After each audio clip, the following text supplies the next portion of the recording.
చిన్న కథ పెద్ద మార్పు తెస్తుంది. ఒక గ్రామంలో 2 మేకలు ఉండేవి.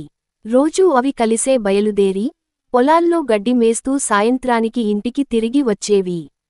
ఒక రోజు అవి చిన్న నదిపై ఉన్న కొంగు వంతెన దగ్గరకు వచ్చాయి. ఒక మేక ఒకవైపు నుంచి, మరొక మేక మరోవైపు నుంచి వచ్చి ఎదురెదురుగా నిలబడ్డాయి. నేనే ముందుగా వెళ్ళాలి అన్నది ఒక మేక. లేదు, నేనే ముందుగా వెళ్ళాలి అంటూ మరొక మేక గట్టిగా అంది. ఇలా ఇద్దరూ వాదించుకుంటూ పోయారు. ఎవ్వరు తొలుత వెళ్లాలనే విషయంలో ఒకదానితో ఒకటి తలలు గుద్దుకుంటూ గొడవపడ్డాయి. పోరాడుతుండగా పాతపట్టిన చిన్న వంతెన విరిగి ఇద్దరూ నీటిలో పడిపోయాయి. తడిసి ముద్దయి ఎంత కష్టపడి ఒడ్డుకు చేరుకున్నాయి. అప్పుడు వాటికి అర్థమైంది, మెలకువగా స్నేహపూర్వకంగా ఉంటేనే మనకు మంచిది.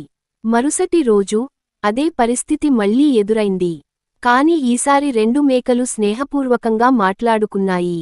ఒక మేక, ఈసారి మనం సహనంగా ఉండాలి.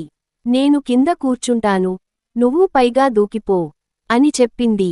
ఇంకో మేక ఆ మాట వినింది. అలా ఒక మేక కింద కూర్చుండగా మరో మేక దాని మీద నుంచి దూకి వంతెన దాటింది. ఇద్దరూ సంతోషంగా తమ తమ దారిన వెళ్ళిపోయాయి. నీతి: కలిసి ఉంటే కలదు సుఖం.